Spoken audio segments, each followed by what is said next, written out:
Good. All right, so I would like to call to order this meeting of the Brookline School Board, April 22nd, 2026. We are going to start with agenda, I missed this already. Agenda adjustments. So are there any agenda adjustments to bring forward? Okay. In that case, I have two correspondence to read into the record. The first one was received on March 30th. It says, "Dear members of the Brookline School Board, I wanted to follow up regarding the letter read at your recent meeting and to thank you for your recognition and support shown to the Brookline Fire Department. It means a great deal to our members to know their work is valued by the school board and the community we serve. The response to the RMMS incident was a strong example of coordination and professionalism across all groups involved. Our assistant chiefs and staff acted quickly, including requesting additional resources through our mutual aid system out of an abundance of caution. That system exists to ensure we always have the staffing and coverage needed to protect both the incident scene and the rest of the community. In this case, it worked exactly as intended. I would also like to clarify for accuracy that Assistant Chief Barry Doyle served as the incident commander on this call, with Assistant Chief Jockey and other officers supporting operations on scene. Their leadership and decision-making were key to bringing the incident to a safe and effective conclusion. At the time, I was at the town meeting carrying out my administrative responsibilities as fire chief. I was fortunate to be in the presence of our emergency management director as well as two members of the school board, and were able to provide real-time updates as I monitored the incident over my radio and listened to ongoing fire ground communications. Our department is structured so that multiple qualified chief officers are always available to assume command, ensuring seamless operations regardless of where I am physically located. As part of our town follow-up, Principal Molinari and I confirmed there were 0 readings of harmful gas within the building the day after the incident. These readings were taken using gas meters and have been calibrated that same morning. This ensures accuracy and safety for students and staff returning to the building. We are fortunate in Brookline to have 2 strong mutual aid partnerships. More often than not, we are the ones responding to assist our neighboring communities, and it speaks to the strength of those relationships that they are there for us when needed. Thank you again for your continued support and appreciation of our department. If you ever have any questions or would like additional context on an incident, I am always available. Respectfully, Megan E. Frick." We also received a communication on April 21st. "Dear members of the Brookline School Board, I would request this email communication be read aloud to the board members at your next school board meeting for the record. I'm writing to share concerns and request public accountability about student safety at CSDA surrounding the incident as communicated by way of a Parent Square email at 2:57 p.m. on April 20th, 2026, where a student brought a weapon into the school. I want to be clear that I understand the situation was ultimately contained. That said, the way it was handled and communicated to families does not sit right, and I do not think I'm alone in feeling that way after hearing from many families over the past day.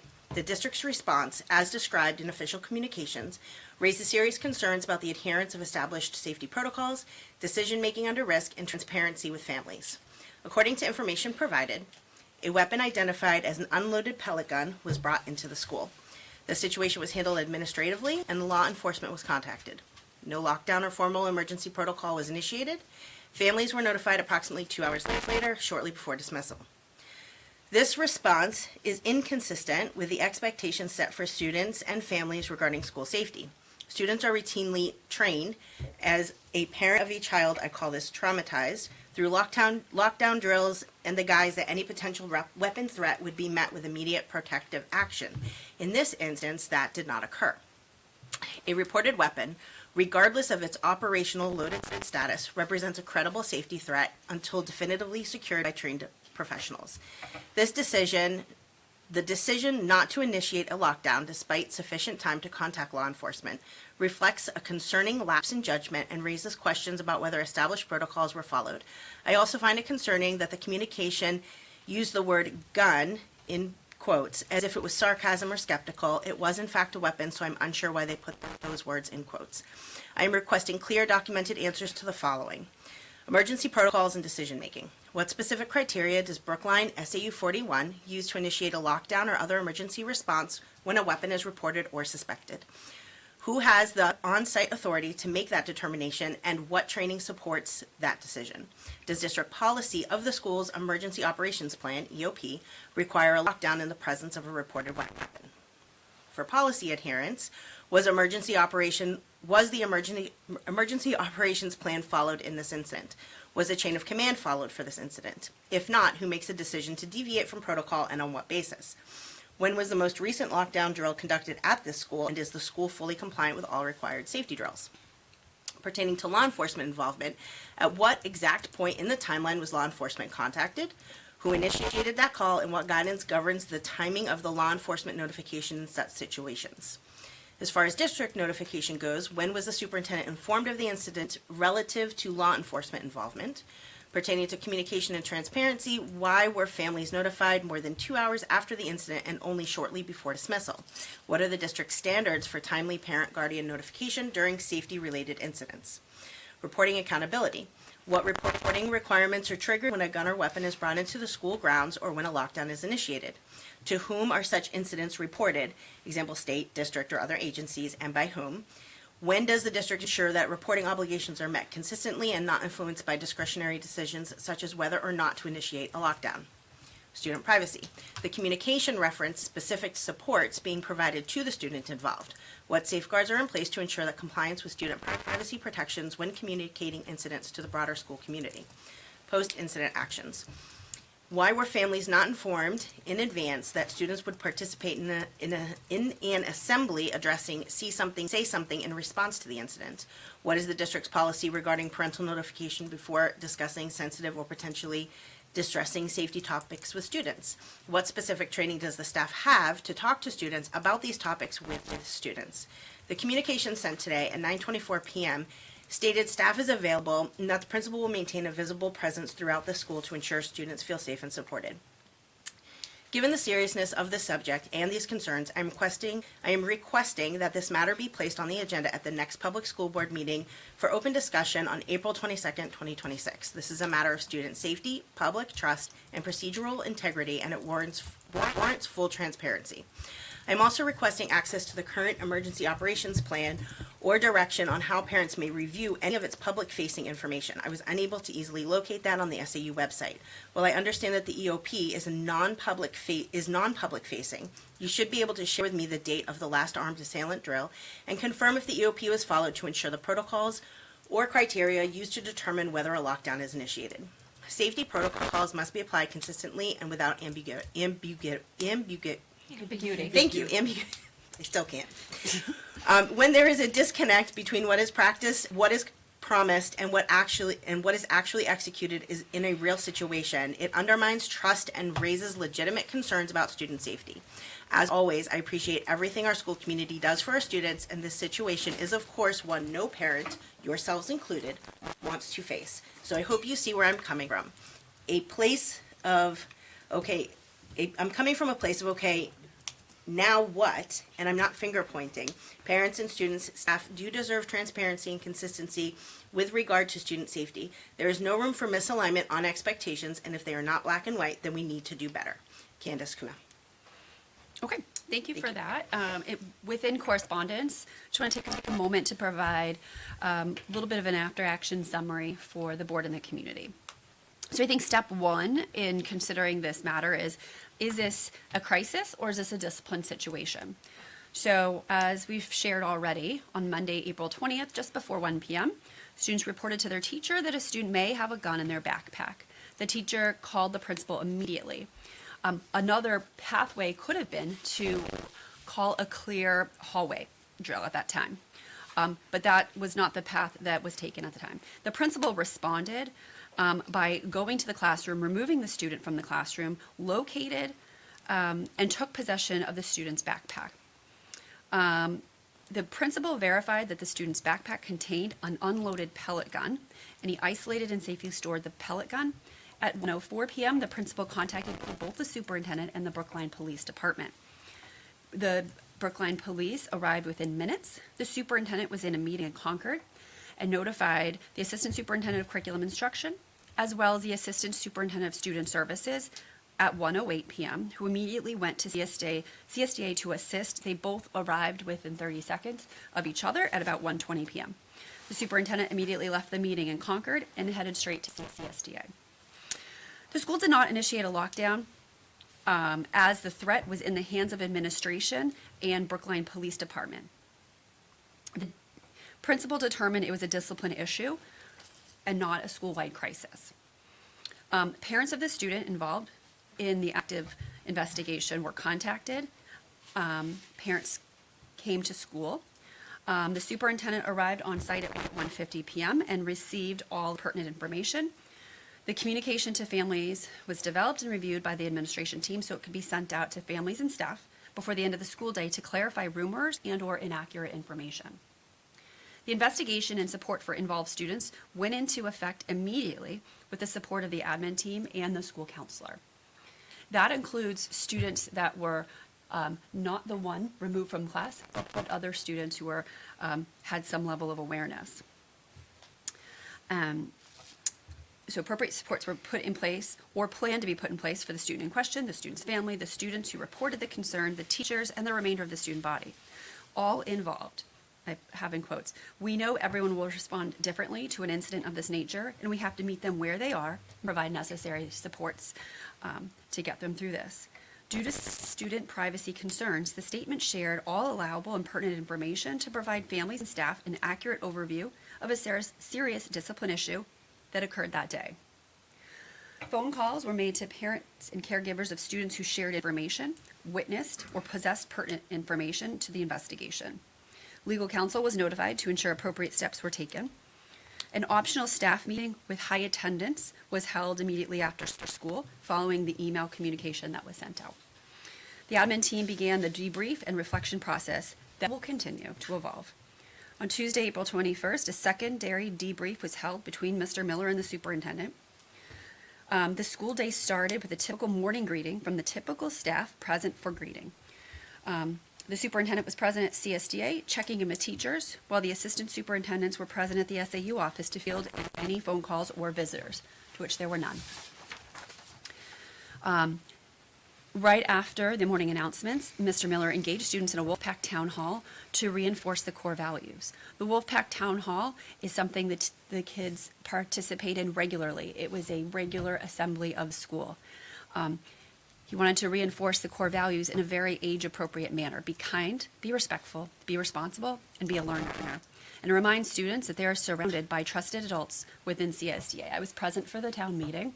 The students were very much appropriate. The staff surrounded the student body. They were attentive to what was being said, and the faculty were there hearing the same message and supporting the students. The message continued with, "It's important to share concerns, feelings, or information with the adults to ensure we all feel safe, supported, and confident." And those adults were surrounding the student. So it's not just share with Mr. Miller, it's share with any of the adults in the school, as they are all trusted adults. This remained at a general level, not focused on or mentioning the specific incident from the previous day. As I mentioned, town meetings are a regular occurrence at CSDA. The principal then asked grade 5 to stay a little bit longer to reinforce these same core values a little bit further. The principal moved the students into a circle to create a smaller, more personal, and safer environment for that in-depth conversation. The investigation after town meeting continued and will continue for days as more information continues to be gathered and synthesized and evaluated. As we continue to move on with this process, an after-action debrief will take place with the CSDA Safety Committee, with the SAU 41 Principal Leadership Team, and the SAU 41 Community Safety Committee. It's important to note that the Community Safety Committee, we have members from all of our first responders in both of our communities. So that's a really good opportunity to hear multiple perspectives and work together as a community. We have policies that we will continue to evaluate. Many of them were just revised as recently as 2025. But we have policies EB, EBB, EBCB, EBCC. The safety drill participation is held within policy EBCB, which we just revised last fall, which used to be fire drills, but now it's emergency response drills. So to respond to that, the New Hampshire Department of Safety requires each school to conduct 6 evacuation drills. So CSDA has completed one on September 3rd, September 23rd, October 16th, November 13th, December 19th, and there is another one scheduled, but we can't release the date. And for all hazard drills, which were December 18th, January 29th, February 17th, and March 19th. At least one of the all hazard drills, which was the December 18th drill, was the avoid, deny, defend drill, must test emergency response to an armed assailant. Per board policy, any staff member has the authority to initiate a lockdown or any of the other emergency responses. Staff members are trained annually by both the school safety committee and school administration. We instituted a couple years ago another approach to school safety, which was putting the school in a different situation, removing the principal, removing the senior secretary, calling them to a meeting at the SAU, and having a group of members of the SAU administration team come in and identify a potential issue. There is a bobcat in the playground, and walk up to a teacher and yes, and walk up to a teacher and say, well, "There's a bobcat in the classroom. What do you do?" And then see how the school responds when it's not the principal making the call or the safety team leader making the call, because that's when you really can debrief and figure out what happens in an everyday situation when your typical responders aren't there. And then we debrief, share lessons learned, share strengths, and share some ideas for new protocols. The EOP is not something that can be discussed publicly, posted publicly. It is submitted to the state. It is signed by the board chair every year. It is completed. The drafts are revised over the summer, and then that is one of the first things we do at the start of the year and upload that to the state. So it's not something we can disclose publicly. Our policies identify that we do, in fact, have those documents and that they are, in fact, required to be uploaded to the state. Reviewing the EOP as part of our after action review, we met all of our requirements in this incident, as both the superintendent and local law enforcement officers were notified immediately, and the timeline for communication was followed appropriately.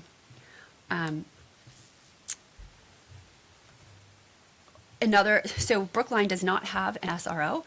Hollis has an SRO, or they have a community resource officer, and the co-op has an SRO. We do not.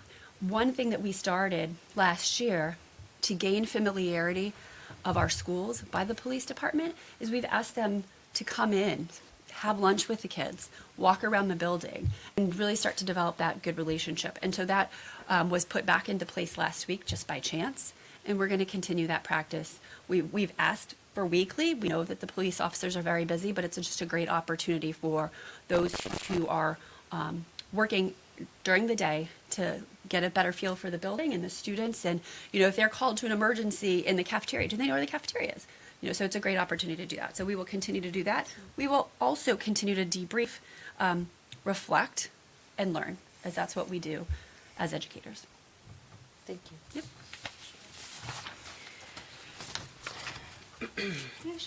Is there a reason why Brookline doesn't have an SRO or a community resource officer? So we'd have to pay for it. So it's a budgeted item. A couple years ago, the school board asked about that possibility. At the time, our prior police chief was not interested in supporting an SRO. I think there might be a shift in the desire, but it is a pretty expensive member of the staff. Okay, thank you. They responded right away, so the Yeah. only difference was a call versus a radio. Yeah, okay, no, great, So- thank you. That's fine. You okay to have a discussion about this? Absolutely. Okay. Do you guys, anybody else have questions, anything they want to say? Yeah, I would love to make a statement. I'm unable to stay for the remainder of the meeting due to a previous commitment that I cannot move. So regarding the incident at CSDA on April 20th, I want to begin by thanking Superintendent Berkskog, Principal Miller, and all of the staff for their swift response upon learning of a weapon on school grounds and for their timely communication with the community. We are all extremely grateful that everyone is safe. This incident, thankfully, did not result in harm and serves as an unfortunate opportunity for us to ensure that we do everything possible to prevent something similar from happening in the future.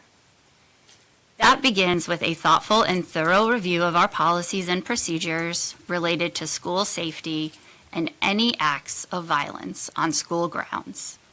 We must approach this work with care, clarity, and an openness to take a critical review of our policies and procedures in a commitment for continuous improvement. Moments like this call for reflection.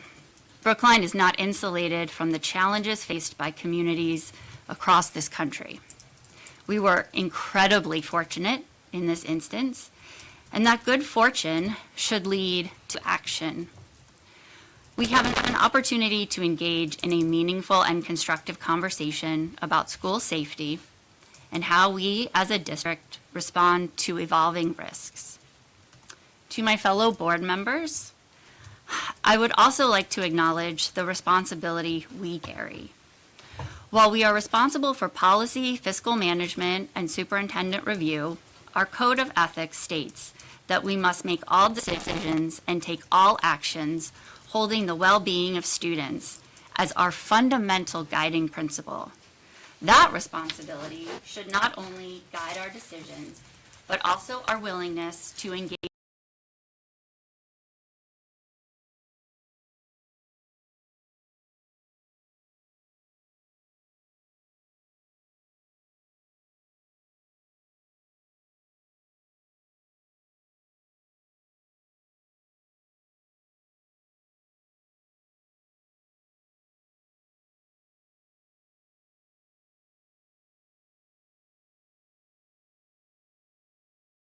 like this with transparency, focus, and a shared commitment to student well-being, we can reinforce that trust. I remain committed to using my role to support our students, our families, and the strength of our public schools in Brookline. Thank you. So I will also just note that as one of the policy board members, along with Lynn, we have already requested that many of those policies be put on the next agenda for our policy committee, so those are already coming under review. We had already pulled them and looked at the dates before. Yep, so they're on the agenda. Wonderful. Thank you all. Thank you. Thank you, Tracy. We're going to discuss this now. If you guys have other questions or information, anything you want to say, it's okay if you don't. It's a lot to consume. Obviously it was a big surprise to get the notification. I think I speak for a lot of parents when it was very concerning. I do appreciate the quick response. I personally, I don't disagree with the initial statement here from this resident that, I was surprised the school was not locked down, personally. I don't know our procedures as I'm not supposed to, right? But it did appear to me that, until you know what the threat is, that we should ensure the safety of our students. And I'm not, like I said, well-versed in emergency management, but it does seem like that's what we train for. And in my military background and things like that, you fight like you train, and you train like you fight, right? It's the same kind of idea, probably not an appropriate synonym here, but, and I mean, I'm very, very thankful that everyone's okay and that it was not as significant as it could have been. And obviously having a child in that school, it does affect maybe me on a more personal level, and I know that many board members have kids at that school as well. And that was probably the biggest shock for me, but thankfully everything turned out all right. And I know in reviewing the policies and the procedures that would probably be taken into consideration. And so just as a personal side, that was probably my biggest wow. But I am really, really grateful that you, Mr. Miller, were very brave to, I know you smirk, but honestly, you didn't know what you were going into, right? And I think that should be noted. It could have been something very different, and you walked into that classroom. I think it should be noted you walked into the classroom and dealt with the threat immediately and without knowing what you were facing. And so I think that should be commended. I know it's a pellet gun and, but it's still, you didn't know and you confronted the situation head on. And I think that's extremely commendable. And I'm thankful we're sitting here all today having this conversation instead of a different one. So, yeah. So if you go into any of the classrooms, right by the door, you'll see our 8 responses. So we've moved away from lockdown. And the most appropriate Okay. response for this would just based, like, the threat wasn't outside. There wasn't a threat in the air. Anyway, so a clear hallway would have been the most appropriate Could you one. explain what that is? I'm sorry. Yeah, so basically it pauses the day, right? So Okay. everybody the hallways are clear, and everyone goes to their classroom. Instruction continues, and no one is let into the building or out of the building. But everyone just stays in, and oftentimes it might be for, if there's an ambulance that needs to transport an individual, the hallways are clear and there's no interference with Okay. that. So that's typically what you might get a clear hallways for. But there are a lot of different responses when you identify this. What's the appropriate response? And different people have different opinions, but based on what we practice, and anybody can go into the classroom and look. It's actually right on the door over there. That's You can see interesting. our 8 responses. And so avoid, deny, defend is a response, but that's when you might flee the building.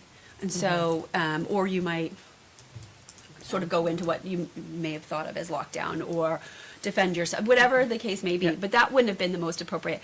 And that is certainly the question that keeps coming up. And it was interesting at our most recent principals meeting, we were evaluating a safety situation that occurred in another city, another state, recently, and what would we have done? Oh, I wouldn't have done this. I wouldn't have done that. And that's what we do as an admin team, is we evaluate different situations. How do we respond? And that's how we grow and learn. And, hindsight is 20/20. And that's what we said a couple weeks ago. Like afterwards, it's like, well, oh yeah, I would have done this. But we have to make the decision that is the best decision we can make in the moment when we have all the information. And so we learn and we grow. And yes, you're right. Mr. Miller was brave, acted swiftly, and everyone was safe. Thank goodness. But then you start debriefing and reflecting, and how could we have acted differently? What if we did this? What if we had done that? But that's part of what we do all the time, Yeah. is as an admin team and as safety committees. So I thank you for keeping everybody safe, and as somebody who's been through some school situations like this in the past, like my heart went outside my chest when I saw the note, as I'm sure everybody else has. I would ask though, in the future, well, I know that the Wolfpack meeting was already scheduled. I'm gonna take a stab here and say that the topic changed, right, for the next day, or was it always scheduled to see something, say something? No, so what my thought was on that was it was going to be a beginning of a conversation, not the end. It's like, oh, y'all are alluding to, this is that time of reflection now, right?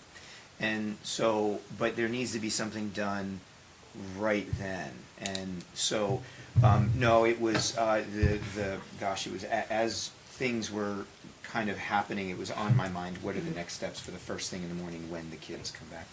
So it seemed seamless that see something, say something would have been there.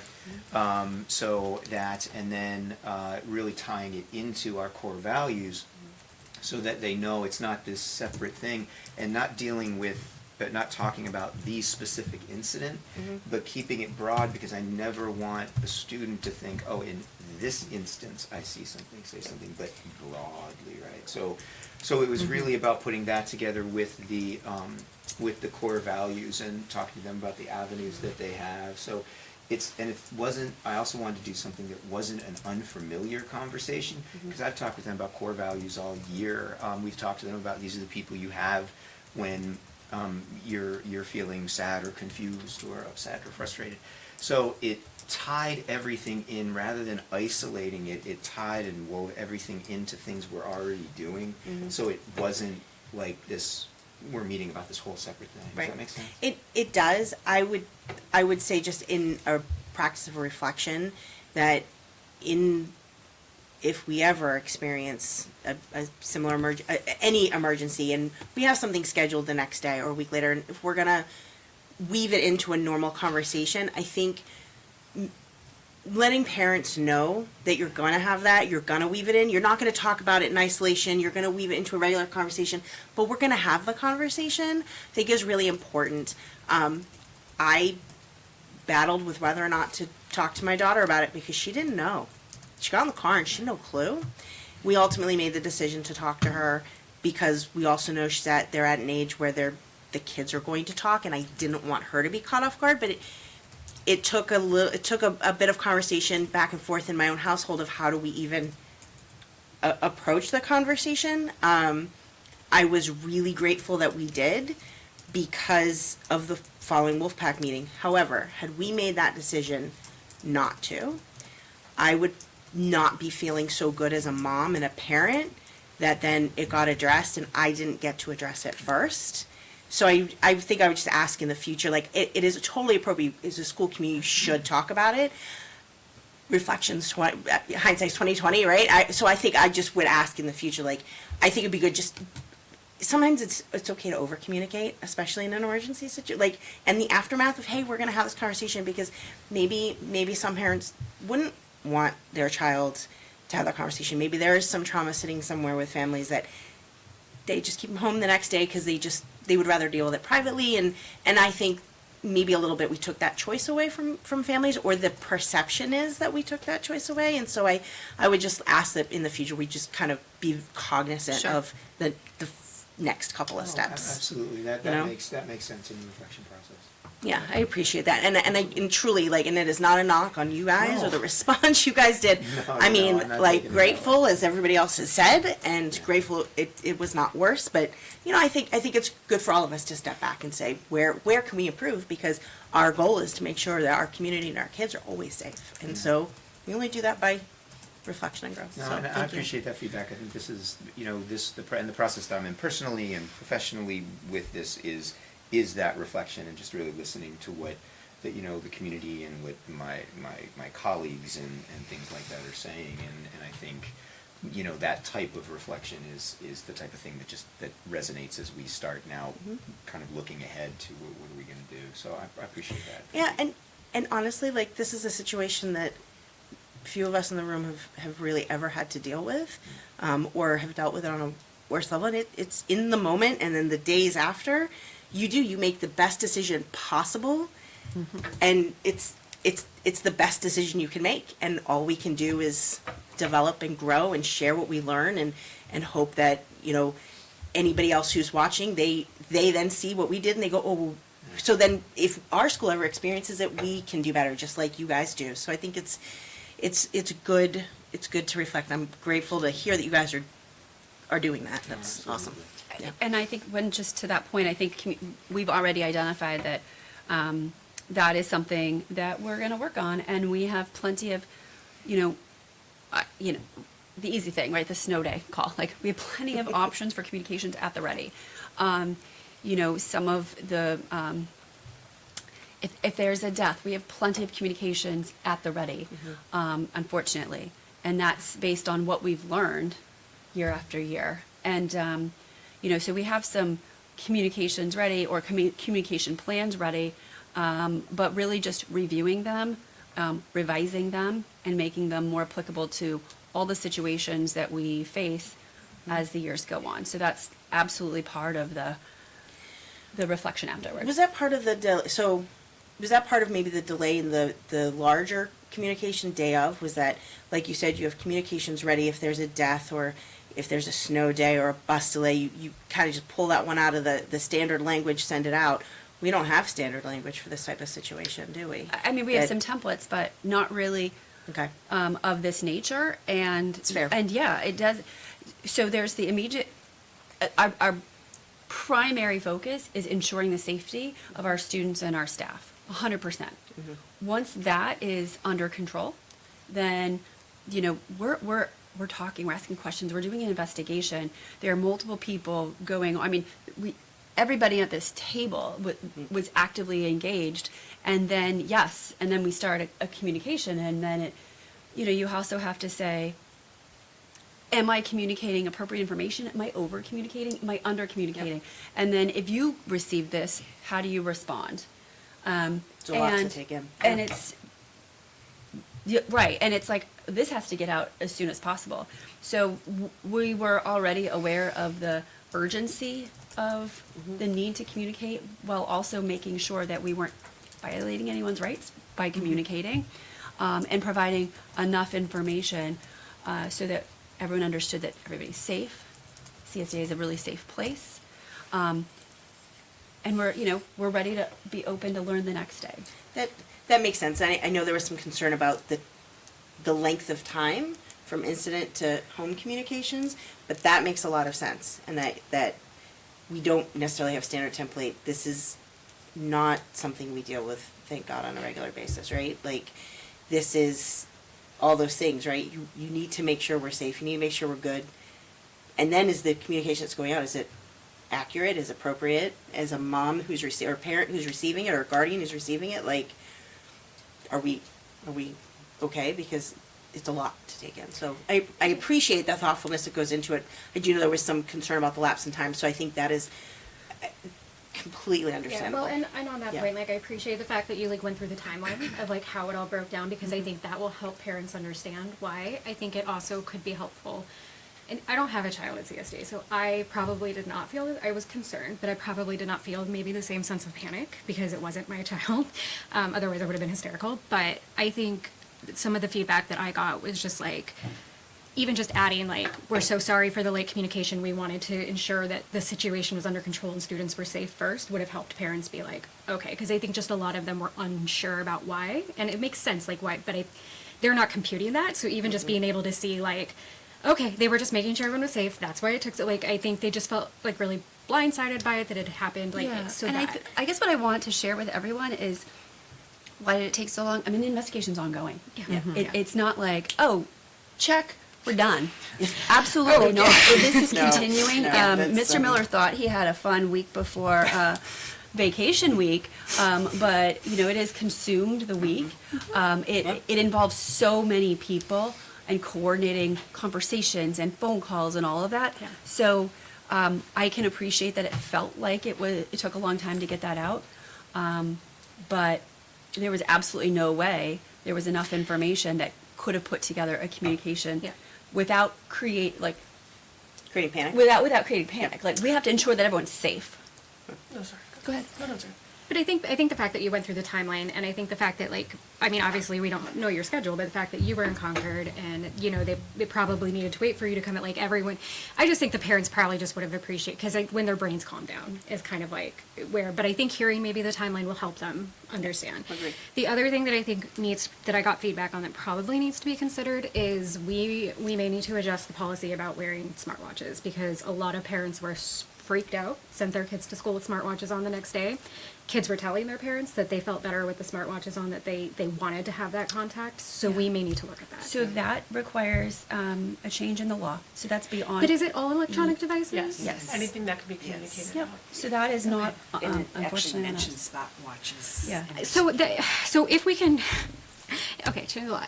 If we could be creative, possibly, about ways, because I just think that, like, if as a mom, if it was like, I have to learn, right, to kind of, like, balance, okay, like, this is, but when the kids are asking, right, like, that, as a mom, I don't know that I'd be able to say no to that. So I don't know if there's a way, not with smartwatches per se, but is there a way that we can be creative so that the kids feel like if they need that lifeline, even if it's just for a little bit, they have it? That's just a concern that I'm hearing, and I think is valid. And I would have sent my daughter with a smartwatch the next day too.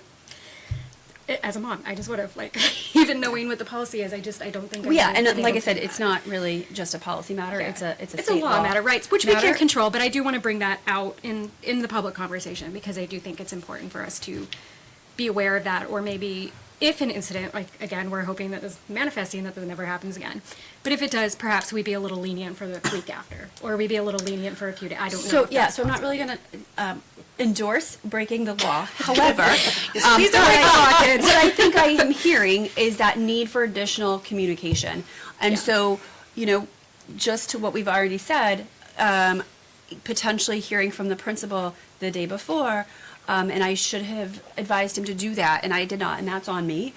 He communicated after the meeting, which was great, and maybe an additional communication midday, just to feel that there were only a handful of parents that communicated concerns. I'm not saying that is good or bad, but I think, those that were overly concerned communicated and spoke directly with Mr. Miller or with myself, and taking that and then saying I should probably grant that to everybody would have been the next step. Yeah, it's You just, know. it's such a hard line to walk. I totally appreciate like where we're coming from on like that side of it, and then there's the parent side of it where you're just like, I know what the law is and I know what the policy is, but like. But yeah. where we can have flexibility is guidance counselors have phones, there's Okay. phone in the classroom. So just, like, the making principal, available ways for and kids if to somebody's reach out, feeling okay. nervous, have them go and call their parent. Or Okay. if a parent is really feeling anxious and wants to talk to their child, they could call in.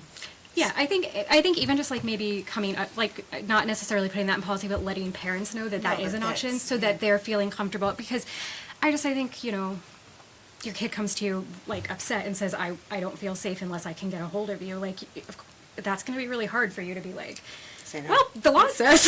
Like I don't know. It's Right. just And gonna be really honestly, I hard. think it's good to reiterate that a lot, but Yeah. it's already in place. If a Okay. kid is feeling really anxious tomorrow and they want to Okay. call their parent, Great. they just go to the office and they can call their parent. It might be helpful to just maybe send a reminder out on Parent Square to let parents know that, just because again, I think parents' heads are not fully in the game right now. Yeah, but I'm Because just they're going to so go back to Mr. Miller's message. He did. It was great. I really. So yes, I did not get any of those messages, so I don't know. What No, he no, no. said I'm just 'cause sorry. I The don't- message to the students. Child, So, okay. in the Wolfpack Town Hall, I was so impressed with how Mr. Miller handled that conversation, with how the students handled the conversation. But it was about. It was not about Monday. It was about whenever you feel uncomfortable, if something's bothering you, if you're angry, if you're this, all the feelings, like all of these adults are here for you. And so whatever it is, like I'm anxious because I really want to talk to my mom. Great. Okay. You reach out to a trusted adult and they'll make that happen for you right away. Great. I can't say enough about the very appropriate town hall. That, Which again, Mr. and I wouldn't have for. gotten the Parent Square messages because my child's Well, not and there even yet, if you so read it's the like- message, it's Yeah. just very much like, this Yeah. is what we did. Yeah. But That's great. and I Yeah. read it, and that was a great communication. Yeah. But having been there, like that's where I was like, oh, this. And I think This is that's good. just like that's some of the reassurance that the parents who aren't able to be in school all day need to hear is like, okay, like it was okay. I know my kid can get a hold of me if they need to. If I call the school and ask like how, like I know that. It's easy to let that go in the moment, right? And so I think just reiterating that and doing it here will be helpful for parents to have that Great. knowledge and back. Anything else, guys? Yeah. Yeah? Just real quick. My God. I wanted to say that this is super complex, and I think that we, based on what I've heard today, it was very, very helpful, because I think I'm in a place, to be honest, that I don't really understand what the policy should be, like what should happen. And Gina, that was very helpful, because it does make sense that, we have progressed into new processes for these types of situations. And so it's not just one size fits all anymore. And it's interesting because trying to be, I've been thinking about this the last couple of days, and I think you can be as proactive by reaching out to the kids and making sure that if they aren't feeling heard, right, if they're sad or worried, right, or what may provoke something like this to happen, you're dependent, all of us are dependent on a child speaking up. So if that child doesn't speak up and something still comes to school, how are you supposed to be proactive unless we have like metal detectors, right? So, and I guess my only other question is, I'm going to try to be very sensitive in the way I'm saying this, but in our policies also, we're holding our administrators and our teachers accountable. Do our policies also in some way hold the community responsible to play their piece in protecting our schools too? So I think that's a really complex question. That's fair. Our policy does not hold our community responsible. However, when we say that we put supports in place, some of those supports are community education, family education, looking you know what, if a family needs support, we're there also, because we know that a 10-year-old, a 12-year-old, they're in a home and they can rely on us during the day, but what happens when we're not there? And so we go beyond the school day to support families when in need, and I think that's important to understand. I don't know if Lauren, you want to add to that? No, I think you said it really well. I mean, I think that, we try to have resources available both in person and, on our websites, and we try to just keep the conversation going anytime we can, and anytime it's appropriate. And that is admirable, and that's very helpful too. I didn't, I maybe didn't realize how far we go into the community. I guess my perspective was that there should, I believe that, in terms of, any type of weapon, right? There are state laws, there's state guidelines, right? So I guess what I'm trying to just get at is, making sure that, we're holding you accountable to follow those policies and procedures, and just making sure that, like, our community is holding up their end of the bargain. So what I was trying to get at was, in our policies, are we, in a situation like this, would somebody be held responsible, I guess? And I understand it's complex, but I wanted to just mention it. Do you want to say? I was gonna And say- it could just be an opinion, and you don't have to respond. Okay? No. Yeah. But one thing that could be helpful, and it could just be messages at the beginning of the year when we're doing this, is the more that we can make sure that parents and families are reading, that it's a lot of work at the beginning of the year, right, to read through all the policies. Yep. And sometimes it's easy to just sign the piece of paper and you're not really sure what the policies are saying, but to take the time and to actually read them and review them with your children would be helpful. And I would just add that it just occurred to me that another question, and maybe I didn't address it fully, about reporting requirements. So an additional reporting requirement we have is reporting to the state certain incidents, and certainly those reporting requirements will be met. Those are required to be met at the end of the school year, where we report a number of things. But that certain instances, certain actions we are required to report, so that information is out there. I think that's a great point. I also just think, from the mental health side of it, we also just don't know, like, what families, if they're moving in, what traumas they might have experienced around this, because as we know, it's not a one kind of off situation. So I appreciate that we're having this conversation. I just want to say that, because I think when we have families moving in, if they've experienced school violence or experienced something like this could trigger a whole lot of feelings. So I think us just continuing to let people know, like, we're here, we'll have the conversations, come to us if you have questions, and we're going to do what we can to make sure that you're feeling safe and that your kids are feeling safe. But yeah, I want to acknowledge that this might have also triggered some things for some people, because Absolutely. it's Absolutely. a situation that has probably been experienced. Yep. Thank you for that. I think this is a great opportunity. I honestly, like, as much as this is, a very horrible thing for our community to deal with, with everything ultimately turning out okay, for what that definition of okay is, it's a great opportunity to say, you can train all you want, but to actually experience it in the moment, as if it were real, and it was real, but in a scenario where there wasn't real injury, to say, this is how we're actually reacting. And, like, there's a lot that also went very right. And to write that down, I mean, I know we wrote it down, but to write it down and really say, we've done a lot of things correctly today. I mean, you acted very quickly. I mean, that in and of itself, Yep. above all else, is a wonderful thing. I mean, there's many incidents nationwide that we can point to delay of response as being a critical failure point, and the fact that you literally stopped in your tracks and dealt with the issue immediately. I mean, we can, as you guys have all said, we can analyze and go back and do all those things, but you ended the situation, and that's ultimately, if it had been a more dramatic threat, you could have saved lives. And so, and that's you know, that, I mean, it's, whatever, it's a fantastic thing that it happened that way, and, you know, we can go back and what if, and do all those things, but I do want to say there was a lot that went right, and it's a really great opportunity for us to look at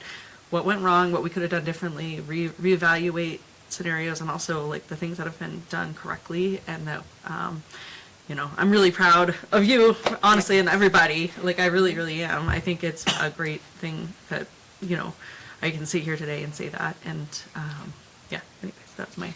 You could have wished for a different opportunity to learn, but. Yeah, no, but I mean, you know, now you know. Yeah, Bobcat. Next time, go to Bobcat. Yeah, but that's. But it shows that the training works, It does, right? yeah. Like, I mean, I think that that's a really good, you know, I mean, just like anything, you know, you can train, but how, a lot of us say, you know, I'd react that way in this scenario, or I'd react that way in this scenario, but until you actually experience it, which you did, you experienced the real thing, you know, and that's, you know, and you saw how you reacted, and you can, you know, I think that's a wonderful thing to have that experience without a really negative outcome. Well, and I think it's great you mentioned that, because it's easy to focus on all the things that didn't go right or didn't feel like they go right, but you know, pointing out the things that did go right is helpful too, right? But I think a lot of. Can I just say something? I guess when I heard all this really quick, I guess I want to be careful and sensitive that I didn't hear that anything went wrong. I did hear okay. that we could have cleared the hallway. Yep. So I guess I would rather, like, It's a good point. like I didn't, when, in your whole thing, to me, that's why I had nothing, you know, additional to say other than kind of like looking at a different perspective, but I just want to be very sensitive that, to me, it didn't sound like there was any missteps here. It sounded like there was one additional call that could have been made. So I want to call out that it sounds like the process went appropriately based on your report out. And again, obviously, because there are now multiple ways that these situations can be handled, it obviously makes it more complex, and it adds some subjectivity, right? Yep. And that's what we're discussing now with the debrief and the investigation that's still happening. It's still happening, and, you know, the principals are the incident commander in the building until the next, you know, person shows up. And so Mr. Miller made a decision that, that worked out, that he didn't misstep. He could have gone a different route. The teacher could have gone a different route, but there was no misstep. The reports were happened. Everybody acted swiftly. And so thank you for pointing that out. If I said it in a different way, I apologize. Every experience we have is a learning opportunity, but I couldn't be more supportive of how Mr. Miller handled the day and continues to handle this very long week.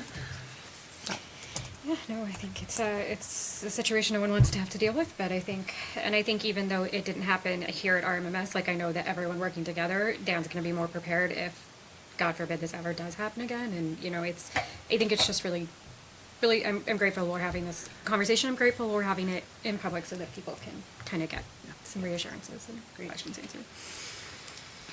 Thank you for being well prepared. Next conversation. Yeah. Go on. All right. Now, important though. Like, Yeah. I know that was That was an important. hour, but I think a very important hour. And, you know, if people are still feeling like they have questions, please email Gina or Mr. Miller, or if you want to email the board, you can. We'll connect you with the right person who can answer the questions appropriately. All right. We're going to move on to the consent agenda. Do you want to? Yep, so as part of the to-be adopted policy, there's a change in procedure where we just have a consent agenda. The consent agenda is listed there with any nominations that we have none, and with the resignation. So the idea is you have a motion to approve the consent agenda as presented. Do you need me to make a motion? Yeah. I would like to make a motion to approve the consent agenda as presented. I will second. All in favor? All right. Thank you. You are welcome. All right, so we need to do approval of minutes. So this is for the Brookline School Board meeting, the organizational meeting on March 25th, 2026. The following amendments were offered. Page 1, line 19, Assistant Superintendent DeGennaro was not in attendance. Page 3, line 21, replace become with becoming. Page 10, line 38, replace and with an. May I get a motion to accept as amended? Motion, so moved. All in favor? Thank you. Talk about calling you out, Lauren. Who's next? When When was I not in attendance?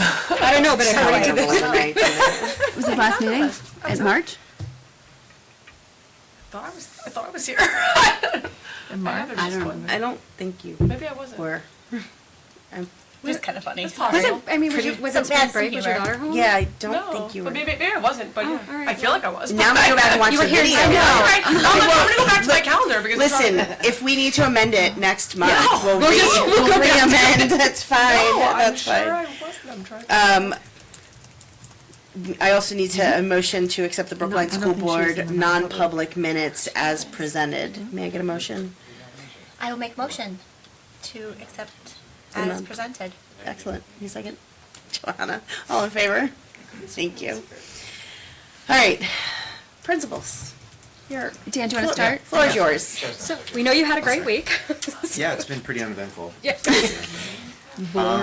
Yeah, so just a couple of things.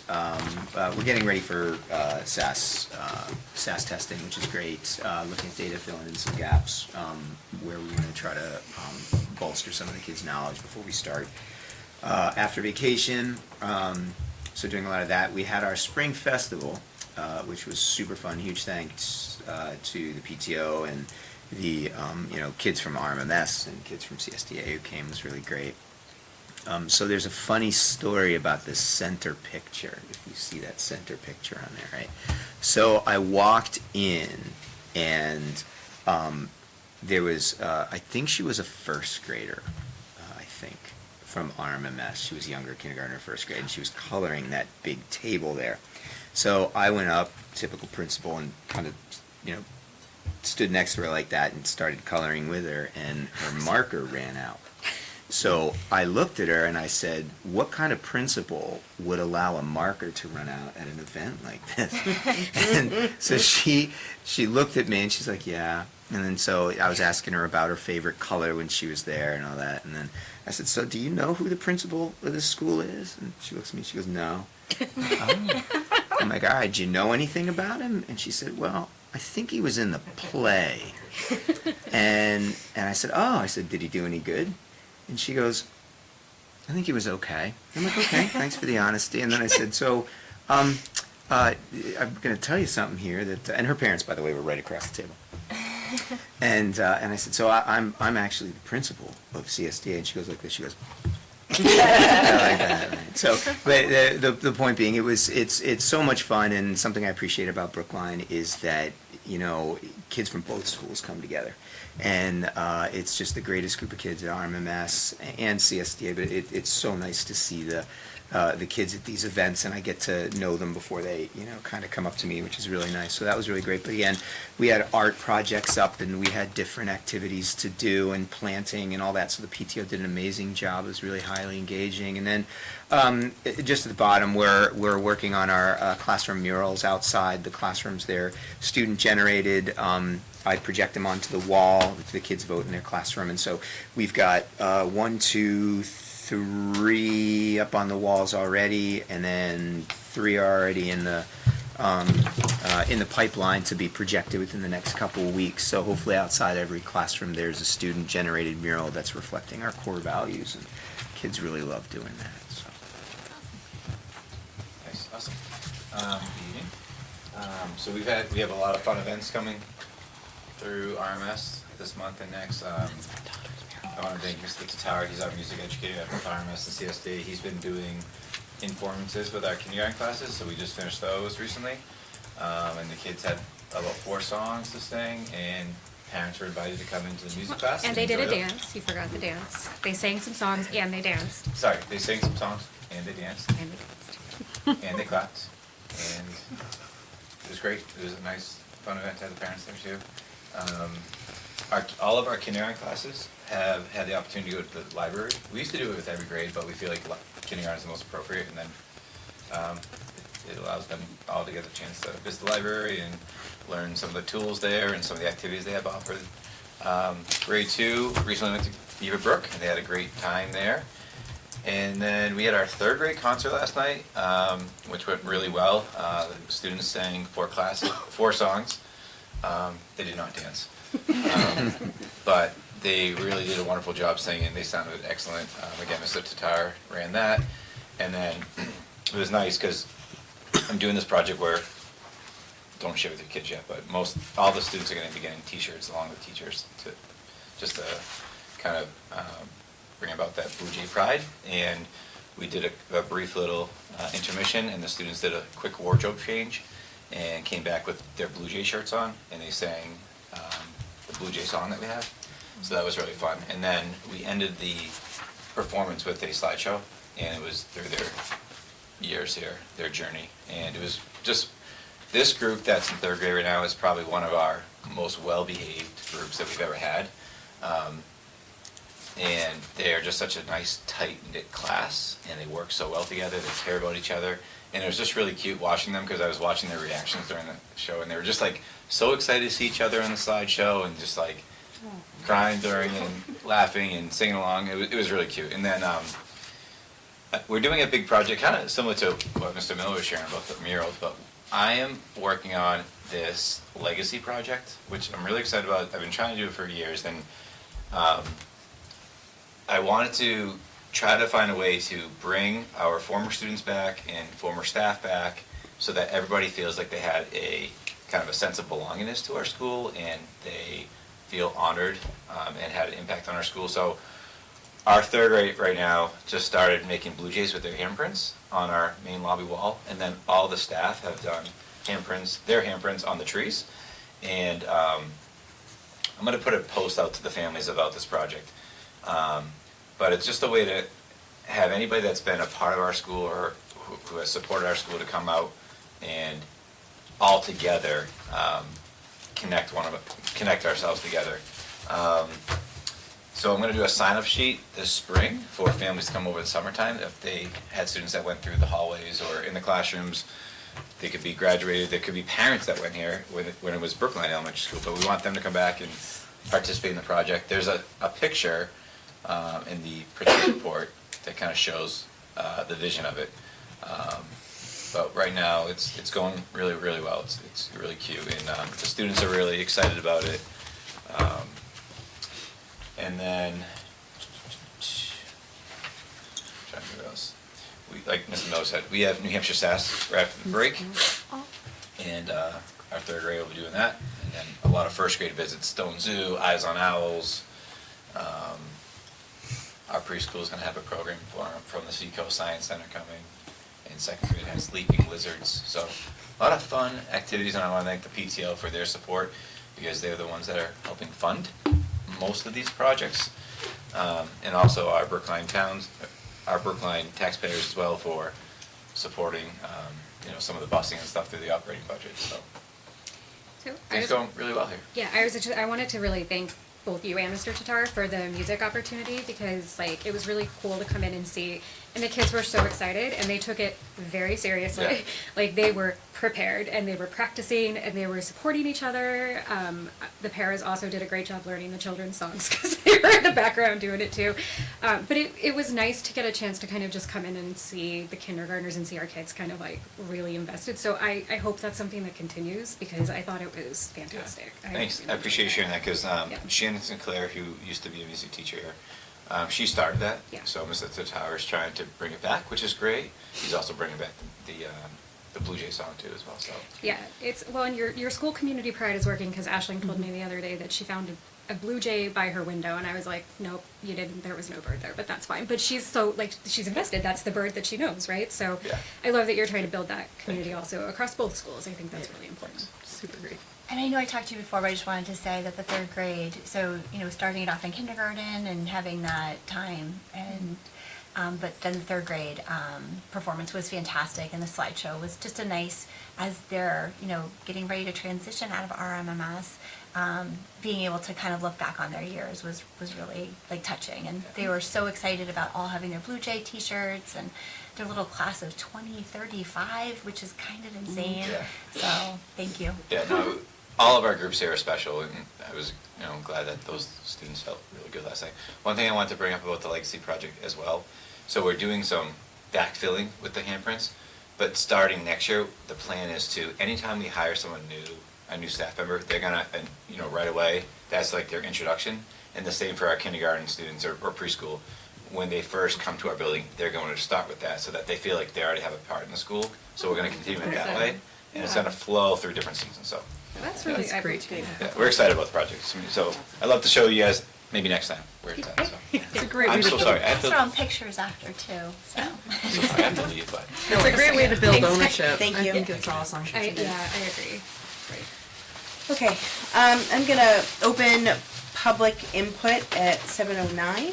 And if anybody joins us in the next 30 minutes, we will give them time and space.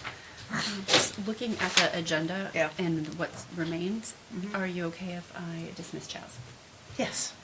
Oh, wow, okay. Thank you. Yes, it's been a long week. Thank you for everything. Thank you, and I, Enjoy your you know, I evening. know my time's over on this, but thank you all for, and when I say support, I mean, not just for some of the things that, we might, repeat in these situations as bright spots, but I do appreciate all the feedback that I've received, and it makes all of us better. Myself personally, selfishly, makes me a better principal, but it also really does help this community, so thank you all very much. Appreciate you very much. Thank you. Thank you. Have a good night. Okay, so we've got a number of discussions to do. The first is committee appointments. I have done the best I can. I put out a call for interest and I didn't get a whole ton of responses. So I'm gonna go through what I think was a good setup for this coming year, and if we need to shift anything around, let me know. So we have a facilities committee, which this year, I thought Lynn and Tracy would be well suited to. Policy, we already know is Johanna and Lynn. We established that a couple meetings ago. The SAU 41 budget will be myself and Johanna. And then, not immediately, but there is a plan this year to spin up the curriculum review with DOT, and it's a new committee this year. So Heather and Tracy, if you guys could take that on, that would be great. And then for the appointments or delegations, so for the spec, that'll be me, that's the superintendent performance evaluation. For the New Hampshire School Board Association delegates, Tracy and Heather, if you guys can do that this year, and the teacher luncheon as Johanna. What about, we can talk about it after. I was just, what are the delegates? Is that with the Concord? Yeah, If that's we the school go, board, if we yeah. decide to go to Concord? And to Okay. take a look at all the resolutions and see if maybe we can spin that up this year, since I know there was a lot of passion about that last year. It was kind of like last minute, we were kind of like figuring it out. So then this year we can maybe be ahead of the game on that one, and maybe we can dig in. submitting, right? Like, I think you could submit a We can resolution? submit Yeah. resolutions too, so if you and Tracy wanna kinda dig through that and see what that looks like, it gives a opportunity for a voice within, legislative action through the school board. That's Yep. our really good path, I think, so. Sounds good. That'd be amazing. Do you guys want to talk about these at all? Do you feel comfortable with how they sit? Yep. Okay. Well, that's an easy discussion then. When, do we know when, Where's the list? I'm sorry, just so I can. There is it. Oh, So, okay. so in Yeah, our, put in it in our the minutes. Perfect. in our policy, and I can email it out, but in our committee's policy, it lists the 5 standing. One is the negotiations, and there's no negotiation teams this year. And so then the other 4, the facility curriculum, the SEU 41 budget, and Wellness. policy. Thanks. I knew I was missing one. Brain is not braining. It happens. And then the appointments and delegations, those are like the special things that come up. Like, well, spec is kind of standing with that. But then the school board association, this past year we had like the co-op committee. We had, at one point we had the superintendent exit interview. So as things come up, those will be like special appointments. It's a one and done. It's not a big, long, drawn out thing. So as more things come up, we can appoint. Well, and as we go. spec has like very specific, I remember we spent a very long time in one of the SAU governing boards debating the wording February. for this. In Feb, yes. Okay. Yeah. I would say I blocked it from my memory. Like the wording about who gets to sit on spec, that was like a 2-hour conversation. So I just want to put that There's out. SAU policy. Yeah, I was Yes, gonna say there's a right. policy about Yeah. who can actually A very do that role. distinct wording. So, Yeah. sometimes like if you need, like last year I stepped in for Allison, so there's an alter, but I would say if you're interested in that, always let Allison know. It has to technically be the chair, but the chair can appoint someone. Gotcha. So it was fun. I thought it was fun, but You would. when do the facilities committees meet? I don't know that one. First Wednesday of the month. Not every month. And if that And doesn't, where? oh, sorry. Here? Here. Here, okay. Well, actually upstairs in the conference room, but at RMS. And if that doesn't work with your schedule, because I know policy's a big lift too, so if you feel like that's too much, just let us know and we can I think I'm okay. redo. Okay. Well, yeah. I think I'm okay. Yep. I am.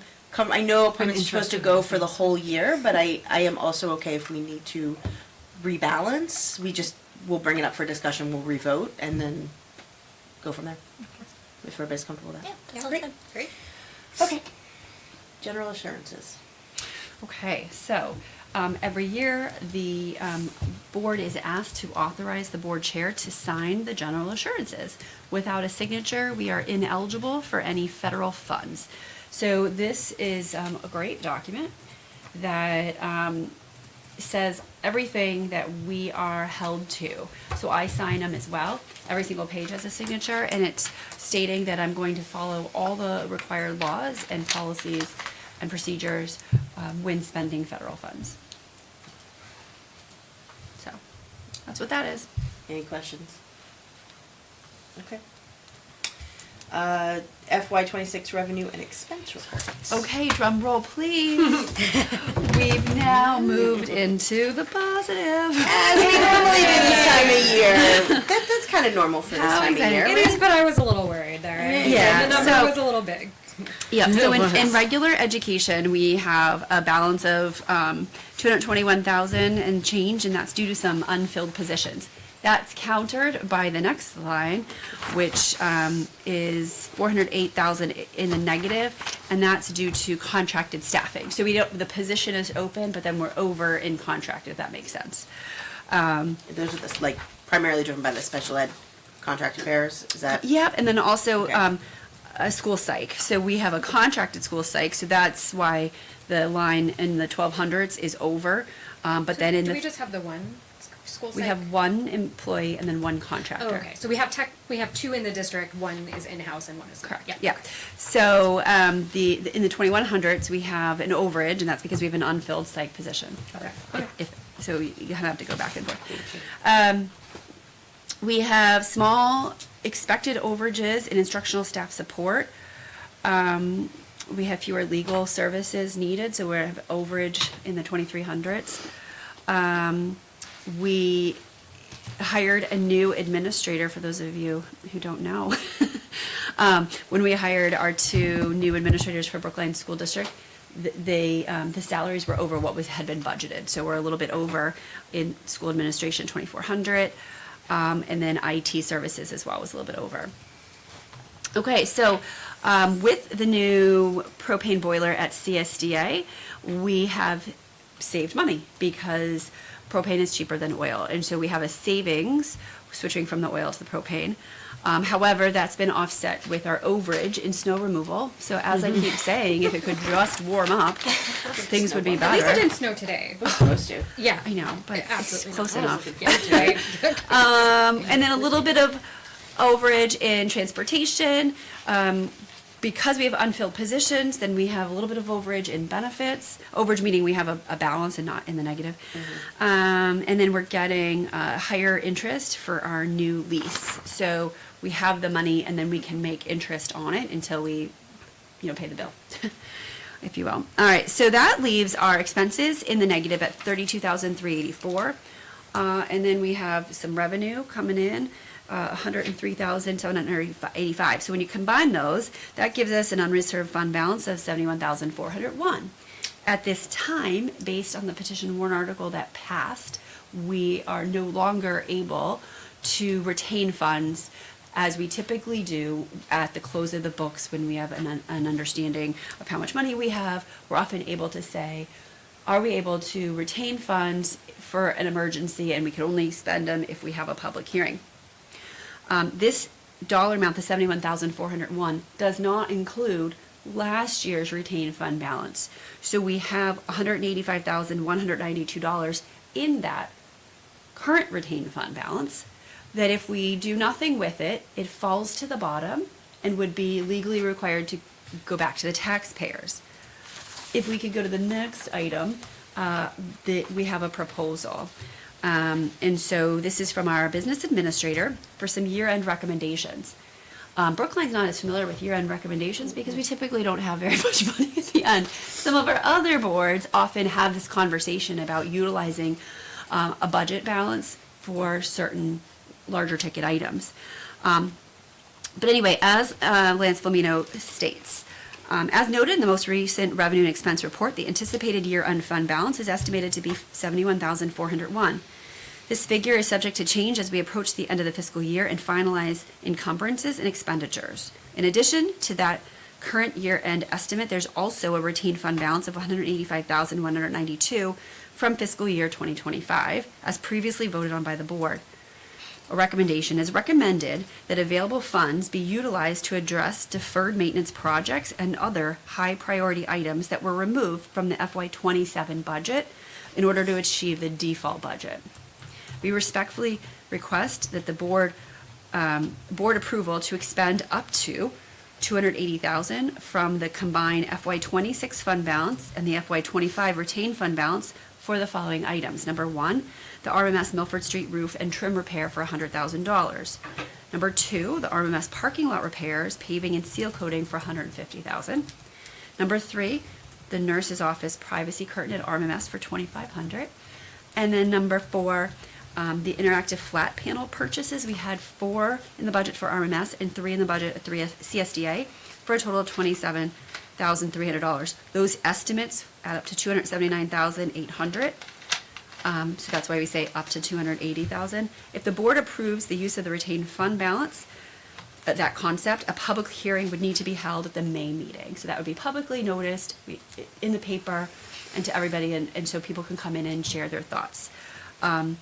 So this would be a mechanism by which we can still continue to protect RMS facility and the parking lot that needs to be not just seal coated, but completely repaired. I'm very comfortable with these proposals, just for the record. I personally am comfortable with these because these were things that we had wanted to do in our operating budget that we just couldn't. So I'm comfortable with that. So I have a question that's related but not directly related to this, and that is, given that the unreserved fund balance was always our contingency emergency fund, are we putting a plan in place or are we going to ask to establish some kind of trust for next year so that we can retain emergency funds in some aspects? I know in listening to like town meeting, I think they started a vehicle maintenance fund or something. I don't want to say was it somebody was doing something, or maybe it was when I took my dad to the Hollis meeting, but I just noticed different groups doing, we want to put aside money to go buy X in 5 Sure. years. And so are we considering, and maybe this is just to put that idea out there, can we look at potentially starting to do something like that in the future so that if we have an emergency, we can deal with it Yep, in the moment? It wouldn't be a starting. We already did it. This Okay. year we didn't because we didn't really have the opportunity to do so Okay. based on just what we had with the 2 contracts. Okay. But we do have a maintenance trust. Okay. Like I said, we didn't transfer any money this year based on the teacher contracts. Okay. And so that is a funding source for some of these items. If you recall, last year, so for FY26, we had proposed the transfer of up to $360,000 into the maintenance trust for a number of items. That's right. The Milford Street roof was one of them. At the deliberative session, it was amended to $300,000 down from $360,000, That's right. and the funding source was shifted to new taxation, which was great because it ensured that we had the $300,000, but that meant we couldn't. We just couldn't do the Milford Street roof at that time. So that's why we saw it again for this past budget. So we have that. We also have a special ed trust that we have not dipped into yet. Every year we think we might have to. And then luckily we've been able to avoid having to go into that. We haven't proposed putting aside money into that fund recently because it is funded at a level that we feel really comfortable with. So if we weren't able to exhaust all the factors that we always look to exhaust first, and let's say there was a costly change in placement or who knows, we do have, is it $280,000 right now in Brookline? It could be a little bit higher. So it's about 280,000 in Brookline for unexpected special education costs. That would also require that we publicly post a public hearing and have all of that to actually be able to expend from it. Last year, I believe we held a public hearing just in case we had to, and then we ended up not having to. But yeah, so we have those, and then we will absolutely be looking to do that more, just based on how the tax cap calculation is calculated. We are able to do that. In addition, we as a board can make the decision to put in a warrant article to be able to retain funds as we have for years and years and years. Okay. So that nothing stops you from doing that, requesting that again. Again, okay. Um, Okay, would it be, I can't recall how often we look at our overall balances, so we do revenue and expense reports like for the year. Can we maybe quarterly, or, 'cause I don't think it needs to be every meeting, but can we just get a rundown of all of our accounts at some point, or am I missing that Account, somewhere? like this? Well, The revenue expense we do quarterly up until Right. the fourth quarter, and then we just give a monthly because it's changes so rapidly. No, I'm thinking like our balances in special ed trust and in our trusts and stuff. Those aren't on here, or am I not seeing them? They're not They're on not there, usually but on because there. we're not looking to Because we're spend not from them. right, because we're not using them. I think I just was curious. I mean, Yep, or I maybe think- towards the end of the year, like I just think kind you're of. just asking, like, what's I'm just the asking like what's balance, in them, right? Yeah, Like sure. like because even like we have a general idea. Yep. Because you have a general idea, but I think at least maybe once a year if we can just Yep. see Absolutely. where our numbers at. Well, and I think it if that is helps us good too, to know. like if we are developing warrant articles, that would help at least me understand, like, all right, do we need to ask for special, like, do we Right. need to ask for money to go into the trust because here, so, yeah, I think that would be. No, and that's really helpful. And I think typically when we ask for money, that's when we present, this is how much we have, these are expected expenditures, but we didn't have any proposals, so that's why you didn't see that this year. So Right, so I'm let's curious bring that what's sitting forward there. in June.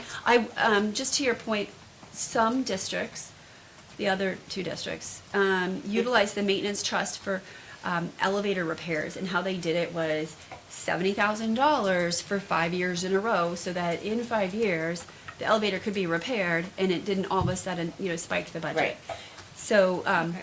to your point of how they are planning out expenditures, and I think that's what the facilities committee is aiming to do. How Yeah, do we I would love to see. I would tackle love to see that. bigger picture? I think that would be good because I also heard that back. I heard some of that. The last 2 years delivered of people going, "Why are you asking for 500,000? Like, are we not planning for aging equipment?" And like, you plan for it at your house. It's like if you know you need a roof in a couple of years, you start squirreling some away. And I think it's a really good point and it's a good practice. And so even if we can only squirrel so much away, at least we've tried and we can show the town we are trying to do our due diligence while being responsible. And so we're not asking for a full full amount up front. And we've tried to, Yeah. bring it down a little bit. I think would be great. But also thinking about like the facilities committee, like, targeting specific things within the buildings would be great. So sorry, I know it's a little. No, that's all good. Did Little anyone squirrel, sorry. anyone else have any feedback for the proposed use of Yeah, funds? sorry. Yeah, so I think this is a great idea, absolutely in support of that, because I think, the roof has been on there for so long, and I think getting to keep it at a lower price is crucial at this point. Like, the last thing we want is to see, like, the costs rise. I also drive in this parking lot every day, so yes on the parking lot repairs, because I have to go through it. So I think this is all, because these are very important purchases, that, we understood couldn't be on the budget, but we do have this retained fund balance, and I think it's important for us to, and I think it's fiscally appropriate for us to try and save the taxpayers from having to come and pay a larger sum later by using what we have now to kind of address, like, I feel like I know that might not feel that way, but I do feel like it's like, we're just trying to kind of like get control of it now, so it's not a bigger ask later. Okay, so then what I would ask Can I next. say just one quick Yeah, question? go for it. It's just more a process. So, like for example, we won't be in the same place next year because it's been voted down for 27, right? Mm-hmm. But for this year, just for clarification for myself and public, this retained fund balance, this was not voted on. The one that we actually voted on was for 27, so next year, right? So it's a little bit More complicated than that? no, it's just a little bit Okay. convoluted. So the 185,000 that we have Yep. was FY25 money. So last this year. board here Yep. voted in August Yep. to retain it Yep, rather than return it to the taxpayers. yep. Now that FY '26 is coming to a close, we have to release all funds to the taxpayers. Yep. So the 185,000 is FY '25 money. Right. We cannot hang on to '26 money. Right. However, if there was a warrant article and it passes, we would be able to retain '27 money.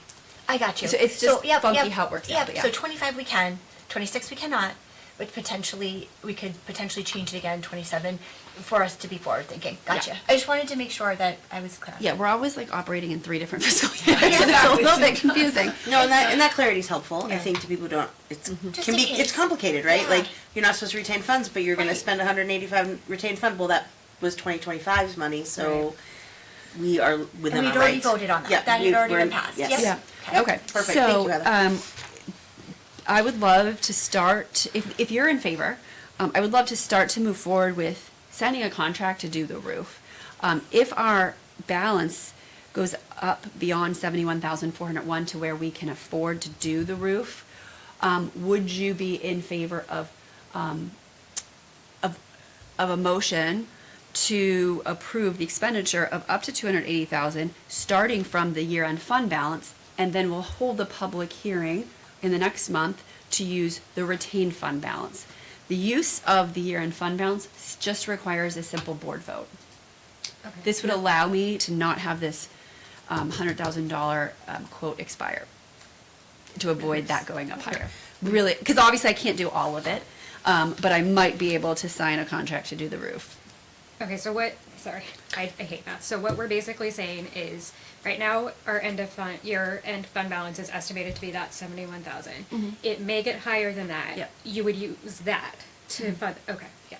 So basically, when you make a motion to spend up to 280,000, if I only have $5, I can only spend $5. If I have 71,000, I can only spend 71,000. The next month would be the public hearing to add to that balance by using the retained fund balance for these items. Okay. But this would allow me to move forward on the roof sooner. And that's in this section. We're That's gonna in vote the- on down here, right? No, I mean Oh. when we actually Yes. like go to vote on it. You're just, I just want to make sure she has. it's Oh, in yeah, the- yeah. she's in She there. does, I'm sorry. Yep. I didn't- No, it's okay. I heard you framing it, and I'm like, Okay. she's got it already. Perfect. We'll get there. Are there any questions about that though anymore? No. Okay, great. Thank you. All right, cooperative study committee update. Would you like to provide the update, or do you want me to? Can I ask a question? Do we have to vote now or no? Later. Yeah, we'll vote Thank you. after. Okay. I'm happy to. You go for it, and then I'll chip in. if So needed. we were charged with studying the potential impact of Brookline independently dissolving and joining the Halls Brookline Cooperative School District. So we did many things. We reviewed enrollment trends, financial obligations, collective bargaining agreements, capital needs, governance structures, SAU operations. The committee determined that a Brookline-only expansion would not provide meaningful cost savings, substantial structural efficiencies, or any significant student programming benefits. Limited operational adjustments would be possible, but pretty much everything would remain unchanged if Brookline were the only component to do this. However, in its review, the committee identified that the greatest opportunity for long-term efficiency and structural improvement appears to lie in reducing the total number of independent districts within SAU 41. A joint consolidation effort involving both Brookline and Hollis could potentially achieve those efficiencies. And that was beyond the scope of the study. We could only really focus on Brookline alone. So the committee recommends that the Brookline School Board initiate discussions with the Hollis School Board to see if there is mutual interest in expanding the study. So would that have to be a warrant next? Does not have to. Oh, it doesn't. Okay. So the town wouldn't have to vote on us actually being able to. Oh, so to do the study, it doesn't have to be in warrant article. Brookline chose to do it that way. Yep. Okay. But if there's a study, and let's say the recommendation to the board is, yes, move forward, dissolve, quite a few legal steps have to happen. Sure. So the co-op is organized by articles of agreement. The articles of agreement have everything from apportionment to who can attend. that can only be amended via a special annual meeting. And we would have to have language that expanded the grades for the co-op. That would have to be voted on by everyone who attends the special co-op meeting. And then if that were the case, then now co-op would be available to accept Hollis and Brookline students. And then Hollis and Brookline independently would have to dissolve the school district. And students would go to the co-op. So it's a multi-year process. So, It was super interesting being on the committee. I'll say just that Gina did a wonderful job providing documentation and being informed, and I mean, this was something that I was very uneducated in and felt like I understood a lot more about the process afterwards, and how the school districts operated, and I think personally from what I've learned through this, combining the school districts all together into one co-op seems like a very smart option in reducing costs and reducing hours, administrative hours, in providing some continuity for the students. Like, there was a lot of benefits, I think, and as Gina said, the just bringing just Brookline over wasn't a huge benefit for the effort and work that would need to be put in. But I do think would be really in the community's interest and in the school's interest to pursue this at a higher level with the Hollis School Board. So, Awesome. yeah, it's very cool. It's an interesting thought experiment, I thought, so. it was great to meet some members of the community that I had never met before. Everyone had really interesting perspectives and ways of looking at things. It was great from my perspective. I love that. And I also just make assumptions that people understand, like, the minutia of the articles of agreement, and most people don't even know what an article of agreement is. So, it's good. And so I was just going to say, for clarification, right, like, we're talking about more from an administrative perspective. We're not talking about, like, Brookline kids, meshing, like, our elementary schools, right? Like, it's more, at least as of right now, right, it's more about the administrative component, having, like, one co-op where Hollis, Brookline, and the middle school and the high school would all be under what we would consider like one entity, right? So we would be able to leverage administrative efficiencies in terms of administrative staff, school boards, that sort of thing, right? Yeah, so right now we have Brookline School District, Hall School District, Co-op School District, and the SAU. So we have 4 different legal entities. We're running 4 different budgets. We have 6 different collective bargaining agreements. So we would reduce that to 2. If I had 3 different policy manuals. 3 different policy manuals, actually 4, because there's the SAU one as well. So just everything is reduced. You just wouldn't be redoing the same conversation over and over again. But just think about personnel. Right now, if I have, let's say I have a speech pathologist hired by Brookline, but I don't have the need for a full-time person, but Hollis has the need. Right now, I can send the person over, but then I have to do paperwork to bill Hollis for the services of a Brookline employee. And we actually have quite a few employees that we do that with, because it makes better sense to have the employee than to contract, but that creates extra paperwork and extra sort of red tape, if you will, behind the scenes. Just legal fees for going through all the negotiations that many times. Right, yeah. But, if I had a class size that was smaller in 3rd grade at RMMS, but then there's a bubble at HPS, I could move a teacher without having to fire someone and hire someone. It could just be a transfer. So there are quite a few different efficiencies that would be created that you just wouldn't see the same level of efficiency if we just went from 4 legal entities to 3. But if you went from 4 to 1, then absolutely it becomes. Yeah, wow, thanks for You clarifying. had brought up too, I think, during one of our meetings, that I thought was really interesting, like a teacher, if they wanted to teach at Hollis, for example, right? And they decided to leave, like, they couldn't take their retirement with them. Well, they can take their retirement, but Or they their- lose their their longevity, longevity, they lose sorry, that's what I their meant. years of service, like all of that they lose. Sick time. Yeah, lose their sick time. Yeah, just So that's sort of silly, because what if we want to put them there because they want to and there's a need? Yeah. Legally, they lose a lot of benefits. I think that this is timely also because of our Brookline teacher negotiation. Would make this a lot smoother also. I'm just calling that out, but Yeah. okay. So it's definitely interesting. So what do we have to do if we do want to engage the Hollis School Board? Do we have to vote on that? What is our next steps? Does that become like one of our ad hoc like committees? Another committee. That'd probably be more of a delegation though, wouldn't it? Yeah. So it's the not quite a committee recommends that the Brookline School Board initiate discussions with the Hall School Board to determine whether or not there's mutual interest.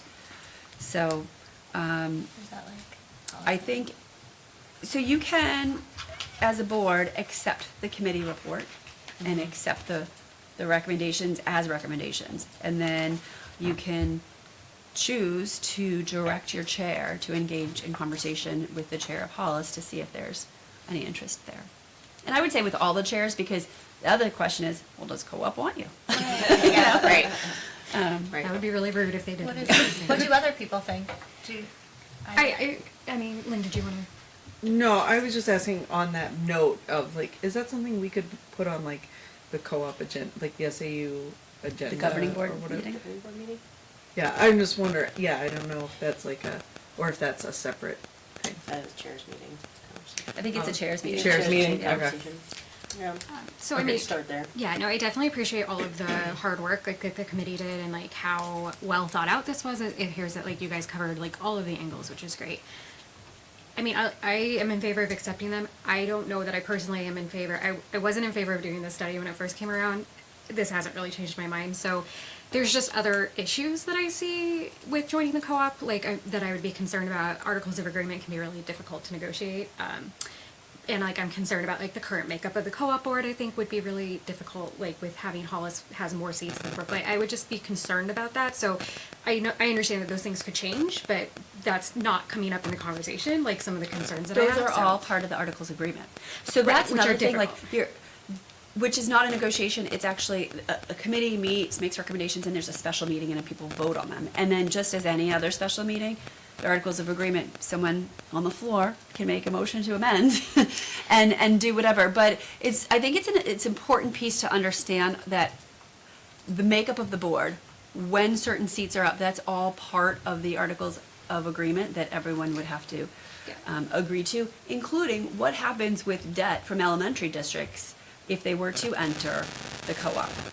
Is everyone equally responsible for that, or does the apportionment formula happen after individual school district debt is allocated? There's so many different factors that couldn't be part of the conversation with this limited scope. It really had to be a larger conversation. And I understand that those probably aren't in the scope of the study. I just think for myself, like also like having heard feedback from voters, like I'm not sure that there's an appetite in Brookline to dissolve and join the co-op. So I am happy to I think that the recommendations are great. I personally would not ask Allison to start negotiations with Hollis, but I will, like whatever the board decides is fine, but that's just kind of where I'm at. So I would say disagree only because I'd like to know more.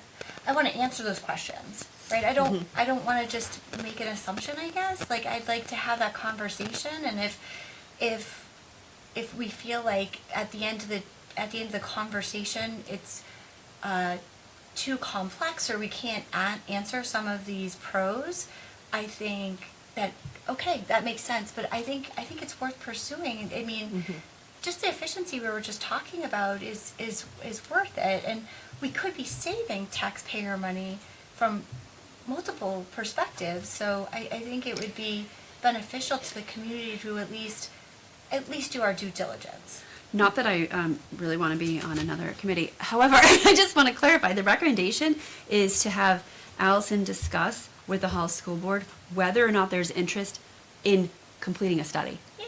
So it's not just as this was a study, gathering information and trying to get answers, that would be to initiate, I guess, getting more of the answers that weren't there.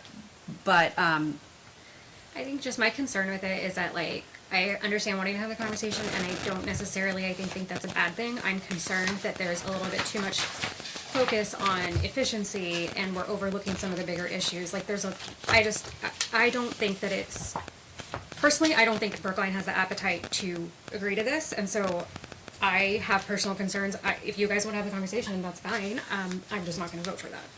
I just want to know what the bigger issues are, right? I think that's fair, because I don't. Heather, you don't have to, you guys can Oh, vote. wait, no, That's no. fine. Like, I'm just No, saying, but this is my I'm position. just responding just to say that, like, if there's issues, like, I want to know what the issues are. Okay, 'Cause- then vote for it. That's fine. Okay. So I appreciate the work of the study, as somebody who brought the idea forward. It was interesting reading this, is kind of what I figured I would come out of it, like, you know. However, and I'm happy to have the conversation with the chairs, I'm happy to see if there's an appetite there. But I gotta be honest, my folks needed some ride share help this year, and so I got to attend all the meetings, including Hollis, and this year was loads of fun. is that what you call fun? It was fun. But it gave me a different perspective on the community makeups and like how the town meetings and the meetings go. And I remember sitting there at one point thinking, I don't know if joining's actually right, and on paper, yes, in concept, yes, but then the towns are quite different in terms of community makeup and even like appetite for spending and how they manage debt and from a financial aspect, right? And so kind of seeing that, it actually made me take a step back and go, I don't know if that's actually right. However, I think while it is for us to I think like everything else, it is for us to get all the facts and make them facts and present them to the community, for the community to decide, right, if there's an appetite for that or not. And so I think taking the study recommendations and going and seeing if there's even an interest at the other level to have conversation, I think is fine. I think it would probably, just as a, not knowing what I don't know, I don't know that personally I'd be as interested in it today, but that doesn't mean that conversations and fact-finding can't continue. But also it could be I get to the board chairs meeting and they're like, yeah, no. Like, who knows, right? What the other boards are thinking. So, yeah. But it is definitely interesting to see how things are made up and go, and for sure. I think there's an appetite for people to understand what it looks Yeah. like. I mean, the town voted for this study Correct. to be done, which I think indicates an interest in learning Yes. more, right? Yes. And we that's, did it under budget. and we did. Which oh. which is even better. Yay, So I yeah, love that so sentence. And people from the community participated in it. Yeah. which is even better. Yeah. So I think it's important then, like, if the study findings were to recommend to go have a conversation, I'm absolutely going to support that, go have a conversation, and we'll go from there. And I would like to clarify too, when we were in the committee meetings, we did discuss actually things outside of just finances. Mhm. We actually discussed a lot outside of that. Yeah. We talked about the communities. We did talk about how it would impact students, how it would impact teachers. We talked about apportionment. I mean, we did talk in depth about a lot of those types Yeah. of issues that were more qualitative than Mhm. quantitative. So it did come into consideration, and we did talk about those things. And it was, the things that we bring up finances because it's a very clear, definable thing, right? It's, we can, cut X number of hours, we can cut X number of dollars, we can do those things. It's very hard to indicate what the qualitative impact on a student is necessarily, right? It's not something we can clearly define, I don't think. And so, or what the feelings of a community are without having some kind of data. I agree. But, so I think it's a really interesting idea. I am obviously in support of continuing the conversation and learning more, and I think it's our duty as a board to explore options that could help support our taxpayers, help support our students and our teachers, so. Yep, I don't disagree with that, 100%, which is why I said Great. support of 100%. Yeah, I was just sharing my perspective too. But, yeah. All right, anything else for the co-op study? No? Okay. All right, deliberations. So the Should we close public? Oh, hearing? I should close public hearing. Hey, I'm not that far off. It's only 7:49. No, I know, I'm just I'm giving you a only little. 40 minutes. Ow, not 30. It's better than when I let it run an hour. Done that. All right. So this first deliberation is to see what action the board will take regarding the committee appointments. And because this is new policy, I'm going to read this little bit. Policy BDE reads in part, up to 2 school board members shall be appointed to a subcommittee by the chairperson with the approval of the board. Standing and special committees and delegations shall be appointed by the chairperson of the board and approved by a vote of the majority of the board. Can I get a motion to approve the appointments? So moved. Second. Thank you. Should I wait for Heather to come back? Can I just? You can Okay, vote. all in favor? Okay, so that's 2, and Heather had to step out for I a mean, she minute. didn't seem opposed. No, she didn't, so I'm not worried about that. Okay. The next is to see what action the board will take regarding the general assurances. Does somebody else want to read this motion, or would you like me to read it? I can do it, You can okay. read it. So I'll make a motion to authorize myself as board chair to represent the school board and acknowledge that the superintendent has consulted with all members of the school board in furtherance of the school board's obligations, including those enumerated in RSA 189:1-A, and pursuant to the school board's oversight of federal funds the district will be receiving, and of the general assurances requirements and definitions for participation in said federal programs. Can I get a second? Thank you. All in favor? Thank you. Thanks. All right. Next is to see what action the board will take regarding the business office memo. Do you want me to just continue reading right along? Yeah. Go Okay, for great. it. That's why we put you in charge. Fabulous. So I will make a motion to approve the recommendations of the business administrator as presented. Thank you. Second. Yes, my second. All in favor? Thank you. Thank you. And that covers you for what you were looking to Yes, do, right? thank you. Okay.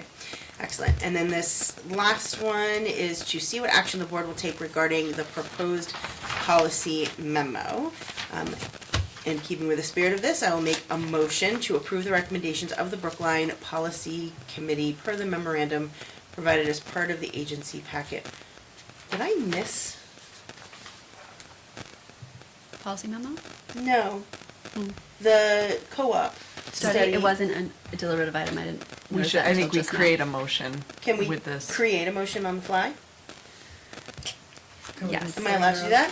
So I'm gonna Because it was up for backtrack. discussion, so Right, so I'm gonna backtrack my policy one real Yeah. for a hot second.